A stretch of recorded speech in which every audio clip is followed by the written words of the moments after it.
नमस्कार, आप देख रहे हैं जेबीएस पब्लिक वॉइस। मैं हूं आपके साथ सुमन कुमार। अभी हम मोतिहारी में हैं और हमारे साथ जो शख्स मौजूद है आज ये अपने परिचय के मोहताज नहीं है। हाँ जी, मैं उनके बारे में बताना चाहूँगा। जो मिशन गायक हैं रविराज बौद्ध जी अभी हमारे साथ मौजूद हैं। हम इनसे बातें करेंगे। सबसे पहले आपको चंपारण की धरती पर और हमारे चैनल में आपका स्वागत है। बहुत बहुत धन्यवाद आप सभी लोगों का। Thank you so much. Champaran आप फर्स्ट बार आए हैं या सेकेंड बार आए हैं? अच्छा, पूर्वी चंपारण में पहली बार आए हैं। पश्चिमी चंपारण में गए थे 2-3 दिन के लिए बीएसपी प्रचार के लिए। विधानसभा चुनाव में। कैसा लगा चंपारण की धरती? अच्छा लगा, बढ़िया। आज बड़ी शहर है जी। अच्छा लगा। मोती झील भी देख लिया मैं, नाम सुना था गाने में, आज देख लिया। आज आपसे कुछ करीबी सवाल करने वाले हैं क्योंकि लगातार आपका पेज हम देखते रहते हैं और लगातार आप सोशल मीडिया पर छाए रहते हैं और आप बीएसपी के स्टार प्रचारक भी हैं आप जी। तो अभी हाल ही में कुछ सप्ताह पहले जो है कि एक ट्रेंडिंग खबर चल रही थी, जैसा कि आपके बीएसपी के एक बहुत बड़े लीडर हैं आकाश आनंद जी, जिन्होंने बयान दिया था कि भीम आर्मी के जो चीफ है चंद्रशेखर जी, उनको मैं नहीं जानता हूँ। क्या कुछ कहेंगे? हाँ, ये बोले थे कि कौन भीम आर्मी। ऐसा नहीं बोलना चाहिए था उनको, कौन भीम आर्मी। भीम आर्मी को भाई अभी आज बहुत फेमस है पूरे इंडिया में, कई राज्यों में सभी लोग जानते हैं। गांव शहर क्षेत्रों में भी लोग भीम आर्मी को, चंद्रशेखर रावण को जानते हैं। उनको ऐसा नहीं बोलना चाहिए था जी। नहीं बोलना चाहिए। तो क्या उन्होंने जो बोला है ये बहुत बड़ी गलती की है उन्होंने? हाँ, ये गलत है। उनको अपनी बात कुछ और तरीके से रखनी चाहिए थी, ऐसे नहीं बोलना चाहिए था। अच्छा, आप बीएसपी को लगातार प्रसार करते हैं तो आप समाज को, क्योंकि अभी के डेट में चंद्रशेखर भी आज खासकर अनुसूचित जाति के एक आइकॉन बन चुके हैं जी, पूरे देश में उभरते हुए चेहरा है, तो फिर बहुजन समाज के लोग, खासकर अनुसूचित जाति के लोग चंद्रशेखर को अपना लीडर मानेंगे या बहुजन समाज पार्टी के जो जो प्रमुख है भवन कुमारी मायावती को मानेंगे? दोनों लोगों को लीडर मान रहे हैं। युवा वर्ग, कुछ युवा वर्ग भीम आर्मी को और चंद्रशेखर रावण को अपना लीडर और पार्टी मान रहे हैं, लेकिन अधिकतर बड़े बुजुर्ग बुद्धिजीवी लोग, प्रबुद्ध लोग और बुजुर्ग लोग, माताएं बहनें, सभी लोग बीएसपी के साथ हैं, बहन जी को लीडर मानते हैं। नए जनरेशन का जो युवा है आखिर बहन जी से इतना दूर क्यों भाग रहे हैं? बहन जी से दूर नहीं भाग रहे हैं, युवा बहन जी के साथ है।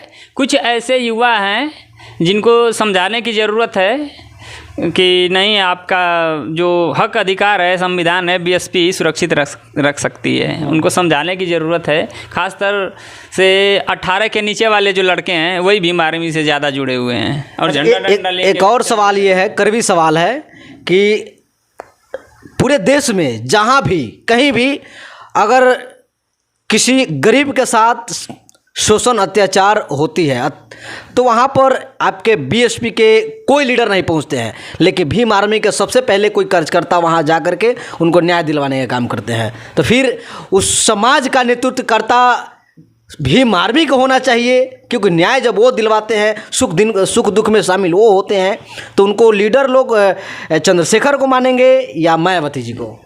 देखिए, पहुँचते तो हैं भीम आर्मी के लोग, ये बात सही है, लेकिन न्याय दिलवाते हैं ये सही नहीं है, ये गलत है। भीम आर्मी के पहुंचने से न्याय नहीं मिलता है। क्या बात करते हैं? चंपारण में कई ऐसे बेटियों को जो है कि उन्होंने, और कई ऐसे गरीबों को उन्होंने भीम आर्मी के लोगों ने न्याय दिलवाना। हाँ, हो सकता है कुछ केसेज में ऐसा हुआ होगा कि न्याय मिला होगा, उन्होंने एफआईआर वगैरह करवाया होगा, तो ऐसा मामला भी रहा होगा जो एफआईआर करने लायक। अधिकतर केसों में ऐसा होता है कि सिर्फ जा कर के वहाँ फोटोबाजी किया जाता है, दिखावा किया जाता है कि हम पहुँचे थे, वीडियो बनाया जाता है, हम पहुँचे थे, लेकिन कुछ ही केसों में न्याय मिलता है। कम से कम सुख दुख में शामिल तो होते हैं, कम से कम न्याय दिलवाए या नहीं दिलवाए, लेकिन कम से कम परिवार के साथ खड़े तो रहते हैं। हाँ, खड़े रहते हैं। तो बहुजन समाज बीएसपी के लीडर कहाँ पहुँचते हैं? बीएसपी के लीडर क्यों नहीं पहुँचते हैं? बीएसपी के लीडर हमने तो चंपारण में किसी बीएसपी के नेता को हमने किसी घटना पर जाते हुए नहीं देखा है।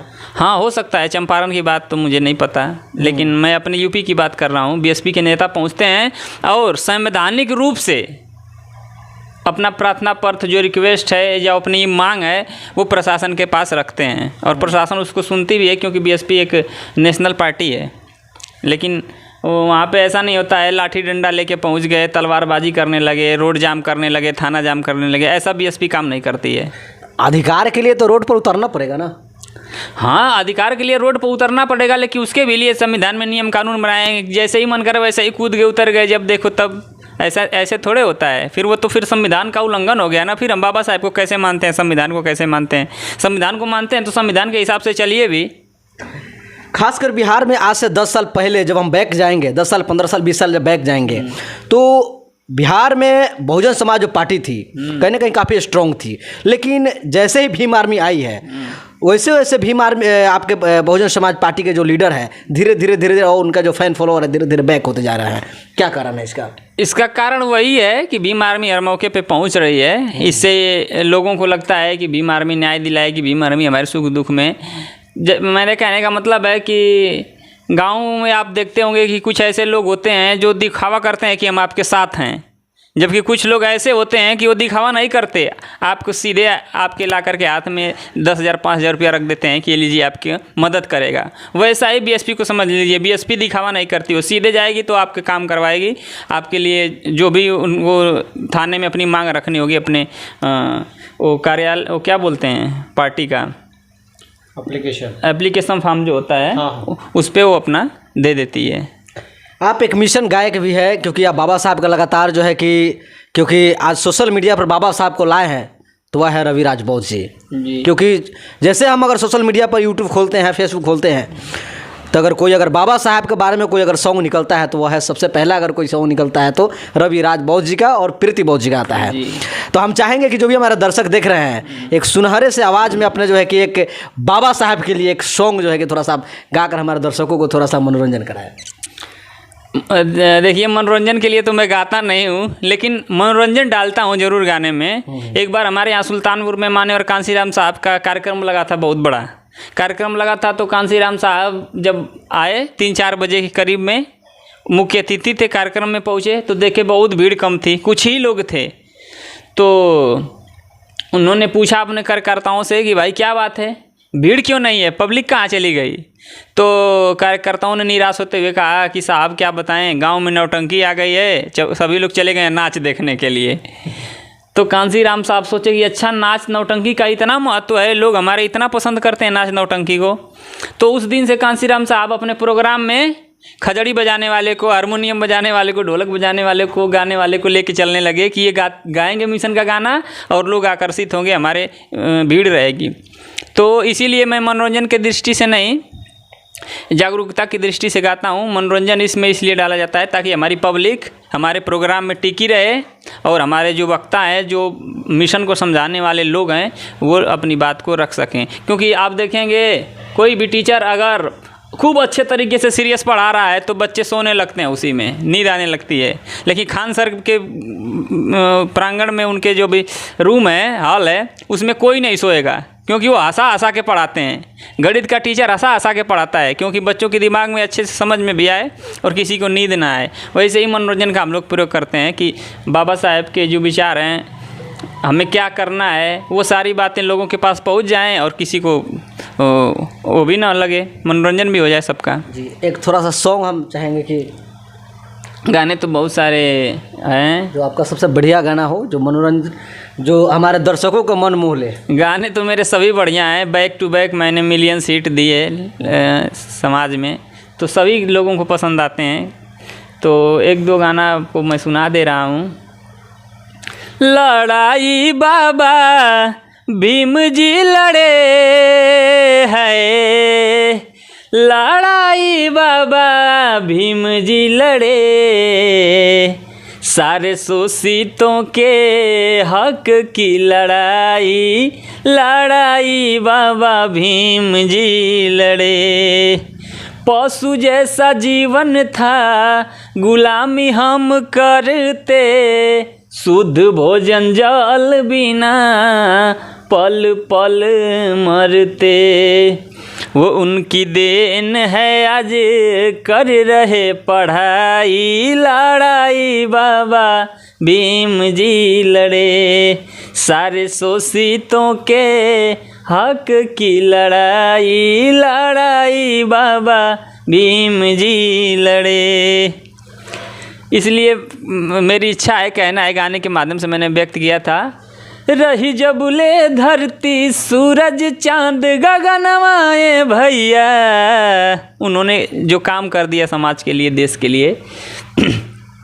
रही जबुले धरती सूरज चांद गगनवाए भैया, बाबा साहेब के तबले अमर रही नमवाए भैया, बाबा साहेब के जग में अमर रही नमवाए भैया। ये बहुत सुनहरी सी सॉन्ग है और कहीं ना कहीं जो भी हमारे दर्शक देख रहे होंगे आपके गाने को सुनकर कहीं ना कहीं काफ़ी प्रसन्न होंगे।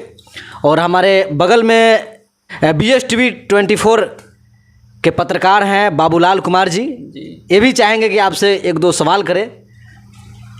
जी बताएं। सबसे पहले तो रवि जी आपको बहुत बहुत इस चंपारण की धरती पे आपका थैंक यू स्वागत, अभिनंदन, धन्यवाद। अच्छा ये बताइए, आप इस चंपारण की धरती पे आप आया, जी आने के बाद कोई ऐसा यूनिक चीज़ बताया जो आपकी जो ना मन को मुहा हो, क्योंकि हमने सब बात को तो हमने सुना जाना, आप हर चीज़ का जवाब दे चुके हैं। तो यहाँ आने के बाद कुछ ऐसा यूनिक चीज़ बताइए जिसको आपको लगा कि हाँ रियली में यार यहाँ के कुछ यूनिक चीज़ है। सबसे यूनिक चीज़ तो मैं आपको यही बता दूं कि चंपारण में मैं पहली बार आया हूं और किसी को मैं जानता नहीं था, लेकिन चंपारण के लोग तो मुझे जानते थे। बिल्कुल। तो सबसे यूनिक चीज़ तो यही है कि जब मैंने पोस्ट डाला, स्टेटस डाला कि मैं चंपारण में आ रहा हूँ, चंपारण के साथ ही संपर्क करें मुझसे, क्योंकि यहाँ के पेपर दिलवाने के लिए आया हूँ सिस्टर को। तो आसपास के जितने होटल हैं बुक हो गए हैं, तो रुकने की व्यवस्था तो चाहिए 2 दिन की। मैं अकेला होता तो शायद कहीं मैनेज कर लेता, लेकिन सिस्टर भी साथ में थी, इसलिए मैंने स्टेटस डाला। तो सबसे यूनिक चीज़ तो यही है कि 3-4 लोग मुझसे संपर्क किए, मेरे यहाँ रुक जाइए, मेरे यहाँ रुक जाइए, मेरे यहाँ रुक जाइए। लेकिन उसमें सबसे ज़्यादा डॉक्टर ए अरविंद सर जी ने, जिसके यहाँ हम लोग बैठे हैं, इन्होंने बिल्कुल मुझे घेर लिया और अपने यहाँ ला करके ही माना। तो ये मुझे सबसे अच्छा लगा कि यहाँ के लोग बहुत ही अच्छे हैं, बहुत ही अच्छे हैं। सबका मैं बहुत बहुत धन्यवाद करता हूँ कि यहाँ के लोग बहुत ही अच्छे हैं, बहुत ही नेक दिल हैं और मदद करते हैं। चलिए इसके लिए बहुत बहुत धन्यवाद जो आपने यहाँ तक जो है ना बताया कि चंपारण को लोग काफ़ी निकदिल है। हाँ। लेकिन एक चीज़ हम जो है ना आपके पोस्ट के माध्यम से, क्योंकि मैं आपको फॉलो किया हूँ जी, मीन्स आप फॉलोअर समझ सकते हैं, हाँ एज ए फैन फॉलोइंग जी। लेकिन एक चीज़ मैं आपको जो है ना जानने की कोशिश करूँगा, ओनली आप जो मिशन से रिलेटेड, मिशन से संबंधित जो भी जो है ना गाने को गाते हैं, हाँ। उसमें BSP ही क्यों आती है? क्या क्योंकि आप चंद्रशेखर आज़ाद आपके दुश्मन तो नहीं होंगे? नहीं, मेरे दुश्मन बिल्कुल भी नहीं राम जी है। दुश्मन तो नहीं? नहीं, दुश्मन नहीं है। रामविलास पासवान के बेटा चिराग पासवान दुश्मन तो नहीं, दुश्मन नहीं है, कोई दुश्मन नहीं। तो फिर आखिर BSP से क्या कोई फंडिंग मिलता है या प्रॉपर BSP क्या मतलब, क्या इसका मतलब रीजन बताइए। देखिए, ना मुझे कोई पार्टी फंडिंग करती है, ना ही मुझे कोई संगठन फंडिंग करता है, ना ही कोई मुझे विशेष पर्सनल व्यक्ति फंडिंग करते हैं। मैं किसी से फंडिंग नहीं लेता, ना मुझे कोई फंडिंग देता है। और मैं किसी के भी सामने ये बात खड़े होकर के ऑन द स्पॉट कह सकता हूँ, सामने से कोई व्यक्ति ऐसा हो जो आकर के कह दे कि मैंने रविराज बहुत प्रीति बहुत को पैसा दिया हो गाना गाने के लिए, या तेल भरवाने के लिए, या कपड़ा खरीदने के लिए, या जो भी मैं स्वयं से करता हूँ। मैं पैसे अगर लेता हूँ समाज से, तो मैं जब प्रोग्राम करता हूँ तो उसके पैसे लेता हूँ, क्योंकि मेरी टीम में 7-8 लोग होते हैं, गाड़ी होती है, ड्राइवर होता है। कितना पैसा लेते हैं? प्रोग्राम का दूरी के हिसाब से पैसा लेते हैं, मेरा जो खर्च आता है, ताकि मुझे भी कुछ बचत हो जाए रिकॉर्डिंग वगैरह के लिए। नहीं, मान लेते हैं अगर आप चल करके आते हैं, चलिए आप बताएं कि जो ना BSP हमको कोई फंडिंग नहीं करती, नहीं, तो फिर कारण क्या है कि आप चंद्रशेखर के ऊपर गाना क्यों नहीं बनाते? नहीं, मैं चंद्रशेखर के ऊपर गाना इसलिए नहीं बनाता क्योंकि चंद्रशेखर हमारे भाई हैं, ठीक है। उनको भैया मेरा समझ लीजिए, वो मेरे भैया हैं, समाज के भैया हैं। चंद्रशेखर मेरे भैया हैं और बहन जी हैं। उनको बहन जी एक क्या बोलते हैं, जैसे डॉक्टर भीमराव अम्बेडकर को लोग बाबा साहेब कहते हैं, उनको वो उपाधि मिली है। गांधी जी को महात्मा गांधी लोग कहते हैं, उनको उपाधि मिली है। वैसे ही बहन जी को, उनका नाम मायावती है, लेकिन बहन जी उपाधि मिली है। वो कितनी भी वृद्ध हो जाएं, उनको लोग बहन जी ही कहेंगे, मर जाने के बाद भी बहन जी ही कहेंगे, वो उनकी उपाधि है, इसलिए सभी लोग बहन जी कहते हैं। तो चंद्रशेखर भैया हैं और बहन जी है, अर्थात कहने का मतलब जब मेरे पिता जिंदा हैं तो मैं अभी पिताजी के विचारों पे चलूंगा, भैया के विचारों पे मैं क्यों चलूंगा? मैं विचार पे चलने की बात नहीं कर तो वही मैं कह रहा हूं, मैं बीएसपी के साथ इसलिए हूं क्योंकि बीएसपी कांसीराम साहब की पार्टी है और कांसीराम साहब ने साइकिल से चल करके लोगों को जोड़ करके इकट्ठा कर करके और बड़ी संघर्षों के बाद बीएसपी को बनाया। बहन जी ने उनका काफ़ी भरपूर एक महिला होकर के साथ दिया और उन्होंने प्रण भी लिया कि जैसे कांसीराम साहब ने समाज के लिए शादी नहीं की, कुर्बान हो गए, वैसे मैं भी समाज के लिए शादी नहीं करूँगी। क्यों? इसका कारण क्या होता है? शादी ना करने का कारण क्या होता है? पारिवारिक लोग उलझ जाते हैं, बच्चा हो गया, बीबी हो गई, तो लोग दर दवाई ये है वो है, तमाम प्रकार की मुश्किलें हो जाती हैं। और फ्री आदमी है तो किसी राज्य में कहीं भी जा करके अपने संगठन पार्टी को मजबूत कर सकता है, जो उसका एम है उसको पूरा कर सकता है। देखिए आप जैसे तो सुनिए ना, मैं बीएसपी के लिए क्यों गाता हूँ? जब इस देश में संविधान तो था, बाबा साहब ने संविधान दिया था, लेकिन संविधान में क्या क्या अधिकार हैं, हम उसको कैसे प्राप्त कर सकते हैं, ये सब किसी को मालूम नहीं था। वो बताया किसने? कांसीराम साहब ने। और कांसीराम साहब की पार्टी कौन सी है? बीएसपी पार्टी है। तो जब बीएसपी पार्टी की सरकार बनी तो जो शोषित दलित समाज के पिछड़ा अति पिछड़ा समाज के लोग पुलिस थाने से डरते थे, गलती नहीं होती थी फिर भी मार खाते थे, उनके ऊपर जुल्म जाती होती थी, न्याय नहीं मिलता था, पुलिस मनमानी करती थी, सरकार मनमानी करती थी। तो जब बीएसपी की जब सरकार बनी तो जो हमारे बहुजन महापुरुषों का सपना था, बाबा साहेब का, ज्योतिबा फूले साहू का, जो ललई सिंह यादव, जगदेव प्रसाद कुशवाहा का सपना था, वो सपना बीएसपी ने पूरा किया। जितने भी काम हुए, यूपी में सरकार थी तो यूपी की ही बात करूंगा ना, जितने काम हुए महापुरुषों की विचारधारा पे काम हुए, विद्यालय बनवाए गए, यूनिवर्सिटी बनवाई गई, कॉलेज बनवाए गए, भर्तियां की गई। सफाई कर्मी नाम की कोई भर्ती नहीं होती थी। और सफाई कर्मी होता कौन है? साफ सफाई करने वाले लोग कौन होते हैं? अपने समाज के लोग होते हैं, जो अनपढ़ होते हैं, वही लोग तो नाली वगैरह साफ करते हैं। तो बहन जी ने सोचा कि इनको पढ़े लिखों को तो नौकरी मिल ही जाती है, अनपढ़ को कौन नौकरी देगा? कोई सरकार आज तक नहीं दी थी, पूरे इतिहास में आज तक कोई किसी ने अनपढ़ को नौकरी नहीं दिया था।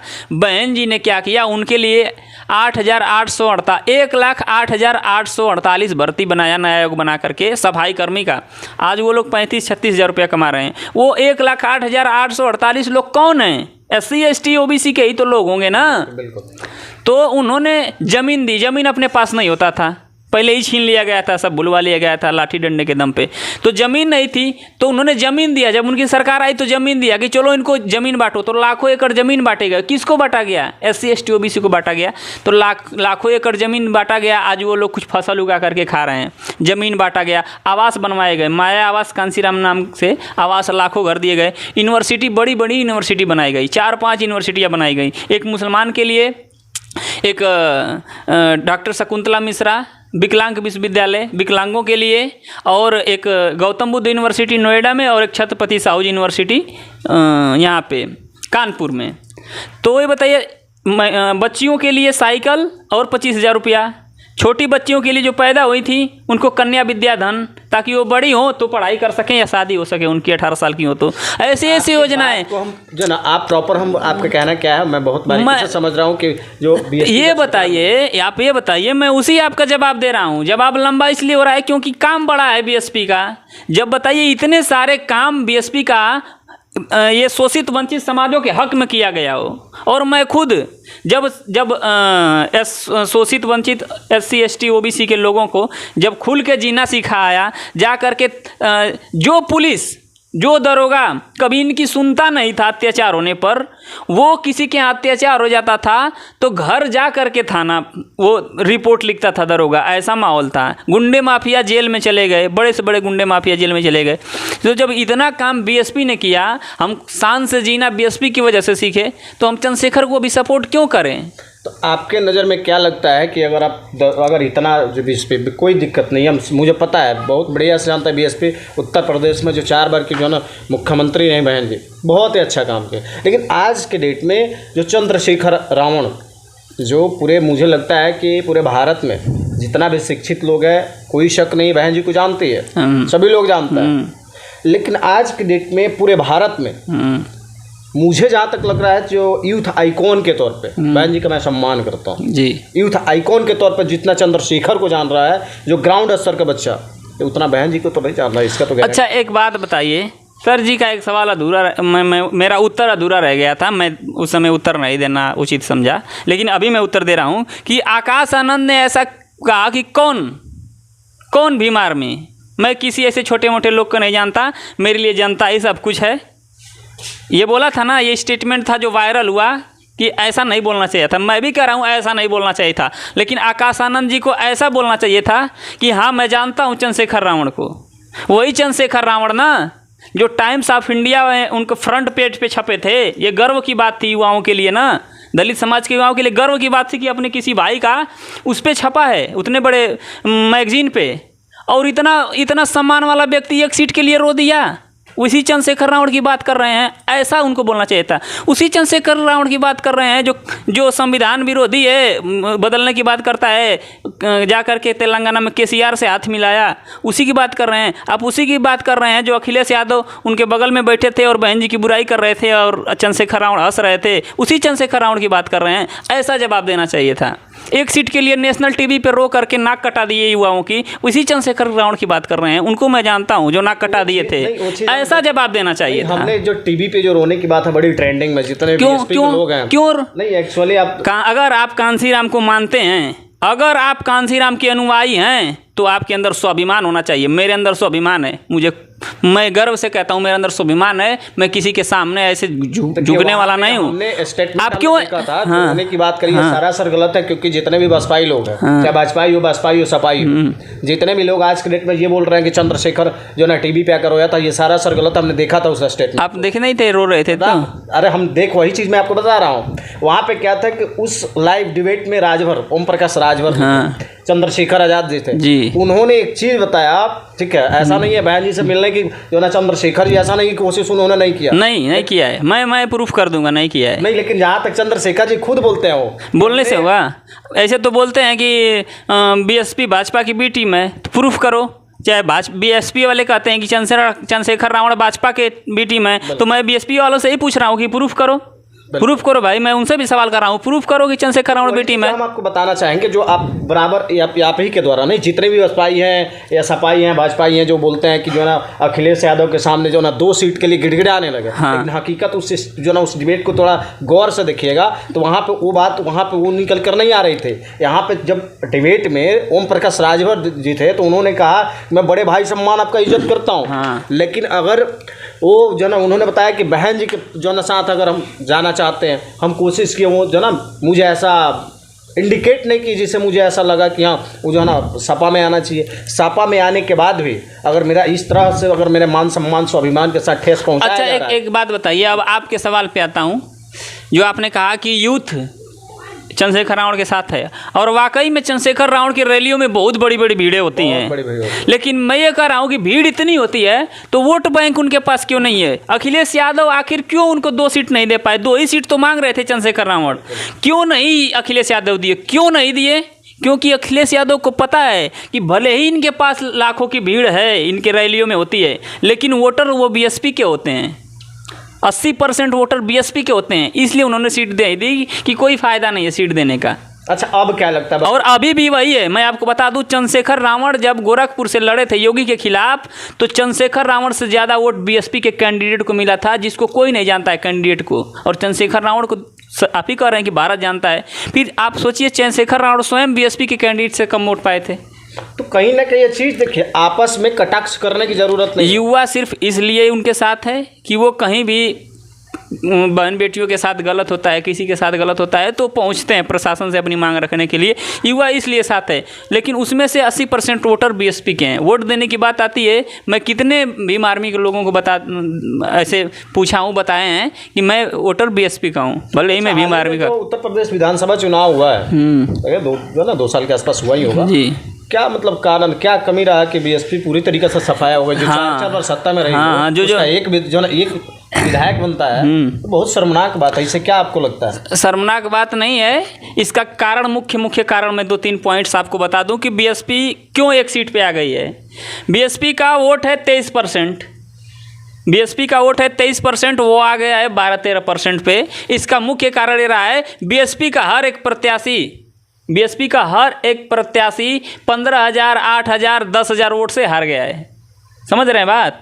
15,000, 20,000, 8,000, 10,000, 5,000 इतने वोट से हारा है बीएसपी का हर एक कैंडिडेट। वो वोट कौन से थे? जो 15,000 वोट माइनस हुआ है वो वोट कौन से थे? मैं आपको बता रहा हूँ, बीजेपी की सरकार है। बीजेपी की सरकार ने हर एक घर में, यूपी के लोग देख रहे हैं अगर इस वीडियो को देख रहे होंगे, हर एक घर में अगर 7 वोट है, 6 वोट है, तो 2 या 3 पर्ची को बीजेपी के लोगों ने पहुँचने ही नहीं दिया है पर्ची को। और जब पर्ची नहीं रहेगी तो आप पोलिंग बूथ पे वोट नहीं दे पाएंगे। मेरे खुद के परिवार में 7-8 वोट है, 2 पर्ची ही नहीं आई। और ऐसा गांव में अगर सोचिए हर घर से 1, 2, 3 पर्ची कम हुई हो, तो एक गांव में, छोटे से छोटे गांव में 100 गांव होता है, तो सोचिए कि कम से कम 3 के हिसाब से 300 वोट एक गांव से कम हुआ। तो सोचिए विधानसभा में कितने गांव होंगे और हर गांव से 300 वोट कम हुआ होगा, तो 15-20 हज़ार वोट हो गया कि नहीं हो गया? उन्हीं वोटों से बीएसपी आ रही है। बीजेपी के लोगों ने पर्ची पहुँचने ही नहीं दिया। नहीं तो बीएसपी सबसे ज़्यादा वोट बैंक अगर किसी के पास है तो बीएसपी के पास है। सोचिए 8% वाले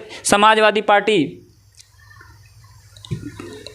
बीएसपी से ज़्यादा सीट लाई, बीएसपी 1 लाई। कारण क्या था? वही कारण था, पर्ची पहुँचने नहीं दिया। दूसरी बात, ओबीसी के लोगों को बीजेपी के लोग भड़काते हैं यूपी में। अरे मर्दवा, तू चमैनिया के मुख्यमंत्री बनेबा, तू खुद का कायना नेता बनना थवा, तू हमारे साथ है, आजा, तू खुद का लीडरशिप कर थवा। उनको ऐसे भड़काया जाता है। तो ओबीसी में से कोई खड़ा होकर के, ओम प्रकाश राजभर जो बीएसपी के जिला अध्यक्ष थे, कभी सोच लीजिए, जिला अध्यक्ष थे बीएसपी के, जिला, हाँ, वही नहीं, कितने सारे लोगों का मैं नाम गिना दूं जो बीएसपी, जिनको बीएसपी ने सींच करके बड़ा किया होगा, पानी दे करके उनको बड़ा किया होगा, आज लोग बीएसपी के विरोधी हो गए। ये भी एक कारण रहा बीएसपी के कमजोर। चलिए, आपने टाइम दिया इसके लिए बहुत बहुत धन्यवाद। जैसे कि आप अभी सुन पा रहे थे, रविराज बौद्ध जो राष्ट्रीय मिशन सिंगर के तौर पे ये जाने जाते हैं पूरे भारत के अंदर में, और काफ़ी इन्होंने मेहनत करके, स्ट्रगल करके आज यहाँ तक पहुँचे हैं, और ख़ासकर बीएसपी के लिए काफ़ी बेहतर काम करते हैं, और बीएसपी के साथ साथ बहुजन समाज के लिए बेहतर काम करते हैं। इसी तरह से जो है ना, इनके ऊपर प्यार दुलार जो है ना आप सभी बरसाते रहें। तब तक के लिए जो है ना इस वीडियो को मैं यहीं पे ख़त्म करता हूँ। बहुत बहुत धन्यवाद।